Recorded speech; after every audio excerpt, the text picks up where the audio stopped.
அனைவருக்கும் வணக்கம். ஜேஎம் மெயின்டெனன்ஸுக்கு அன்புடன் வரவேற்கிறோம். இன்னைக்கு ஒரு முக்கியமான பதிவு தான் பார்க்க போறோம். இன்னென்ன மலர்கள் தான் இந்தந்த கடவுள்களுக்கு வைக்கணும்னு நம்ம முன்னோர்கள் வகுத்துட்டு போயிருக்காங்க. அது என்னன்னு பார்க்கலாம் வாங்க. பொதுவா நாம எந்த கோயிலுக்கு போனாலுமே வெறுங்கைய வீசிக்கிட்டு போக கூடாது. குறைஞ்சபட்சம் ஒரு முழம் பூவாவது வாங்கிக்கிட்டு தான் போகணும். அந்த ஒரு முழம் பூ உங்க வாழ்க்கையை நிச்சயம் மாற்றும். ஒவ்வொரு கடவுளுக்குமே பிடிச்ச மலர் பிடிக்காத மலர்னு நிறைய இருக்கு. என்னங்க புதுசா அப்படி சொல்றீங்க? நம்ம எந்த மலர்கள் வச்சு என்ன நெய்வேத்தியங்கள் வச்சு உள்ளன்போட மனமுருகி வழிபட்டாலும் அதுக்கு பலன் கிடைக்கும்னு சொல்லுவாங்களே அப்படின்னு கேட்பீங்க. நீங்க கேக்குறது உண்மைதான். ஆனா இந்த கடவுளுக்கு என்னென்ன மலர்கள்னு இருக்கு, அதை தெரிஞ்சுக்கிட்டு நம்ம வழிபாடு செஞ்சோம்னா நம்ம கேட்டது சீக்கிரமே நிறைவேறும். பூக்களினால் செய்யப்படுறதுதான் பூஜை. அதாவது பூ பிளஸ்ங்கிறது பூசைன்ற பொருள முன்னாடி காலத்துல சொல்லப்பட்டு வந்தாலும் இப்ப பூசை அல்லது பூஜைன்னு மருவிருச்சு. முதல்ல சிவபெருமானுக்கு என்னென்ன பூக்கள் பயன்படுத்தி அர்ச்சனை செஞ்சோம்னா என்னென்ன பலன்கள் கிடைக்குங்கிறத பார்க்கலாம். சிவபெருமானுக்கு பயன்படுத்தக்கூடிய ஒவ்வொரு பூவுமே ஒவ்வொரு விதமான பலன்களை கொடுக்கும். சிவபெருமானுக்கு அருகு பூ வச்சு அர்ச்சனை செஞ்சு வழிபாடு பண்ணோம்னா சகோதர வத தோஷத்தையும், கொன்றை பூ வச்சு சிவபெருமான வழிபாடு செஞ்சோம்னா தாயாருக்கு செஞ்ச கொடுமையையும், குங்குமப்பூ வச்சு சிவபெருமான வழிபாடு செஞ்சோம்னா நவகிரக தோஷத்தையும், வில்வப்பூ வச்சு வழிபாடு செஞ்சோம்னா பொய் சொன்ன தோஷத்தையும். பொதுவா துளசிய பெருமாளுக்கு தான் போட்டு வழிபாடு செய்வாங்க. ஆனா சிவனுக்கும் வழிபாடு செய்யலாம். துளசி வச்சு வழிபாடு செஞ்சோம்னா நம்ம வறுமையை போக்கணும்னு நம்ம முன்னோர்கள் சொல்லிட்டு போயிருக்காங்க.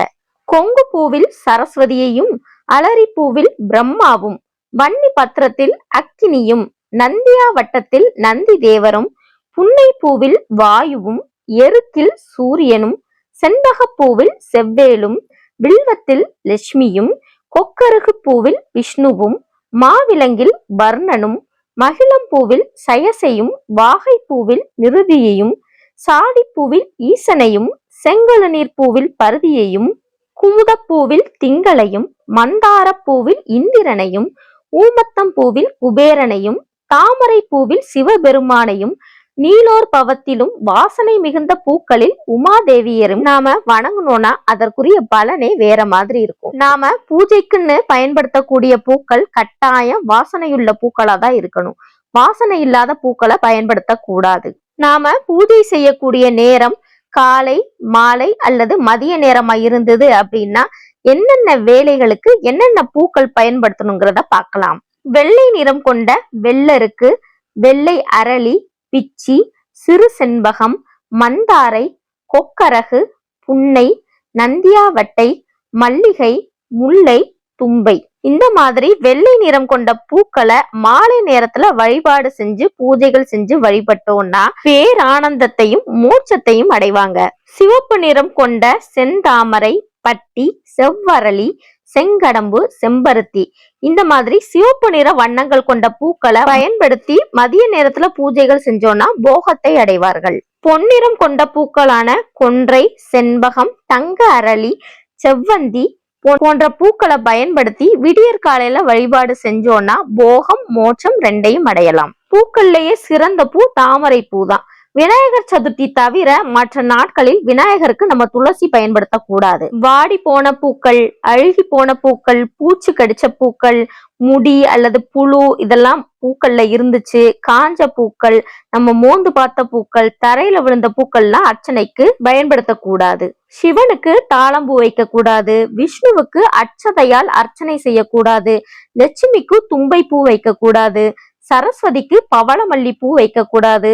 துளுக்கமல்லி, சாமந்தி பூ அர்ச்சனைக்கு வைக்கவே கூடாது.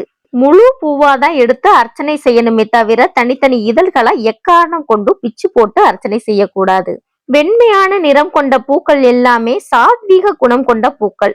வெள்ளை நிற பூக்களை வச்சு இறைவனை அர்ச்சனை செஞ்சு வழிபாடு செஞ்சோம்னா முக்தி கிடைக்கும். சிவப்பு நிறத்துல இருக்கக்கூடிய பூக்கள் எல்லாமே ராஜ குணங்கள் கொண்ட பூக்கள். சிவப்பு நிற பூக்களை வச்சு அர்ச்சனை செஞ்சு வழிபாடு செஞ்சோம்னா இகலோக இன்பங்களை தரும். பொன்னிறமான அல்லது மஞ்சள் நிறத்துல இருக்கக்கூடிய பூக்களை கொண்டு வழிபாடு செஞ்சோம்னா போகத்தையும் மோட்சத்தையும் கொடுக்கும். கருப்பு நிறம் கொண்ட பூக்கள் எல்லாமே தாமச குணம் கொண்ட பூக்கள். அதனால பூஜைக்கு உபயோகப்படுத்துறது நல்லது கிடையாது. துளசி, மகிழம்பூ, செண்பகப்பூ, தாமரை, வில்வம், மறிக்கொழுந்து, மருதாணி, அருகு, நாயுருவி, விஷ்ணு கிராந்தி, நெல்லி இந்த இலைகளை வச்சு தாராளமா வழிபாடு செய்யலாம். இந்த பதிவு பற்றிய சந்தேகங்கள் இருந்ததுன்னா கமெண்ட் செக்ஷன்ல கமெண்ட் பண்ணுங்க, நான் உடனே ரிப்ளை பண்றேன். இந்த வீடியோ உங்களுக்கு பயனுள்ளதா இருக்கு அப்படின்னு தோணுச்சுன்னா உங்களோட உற்றார் உறவினர்கள் நண்பர்களுக்கு பகிர்ந்துக்கோங்க. நன்றி.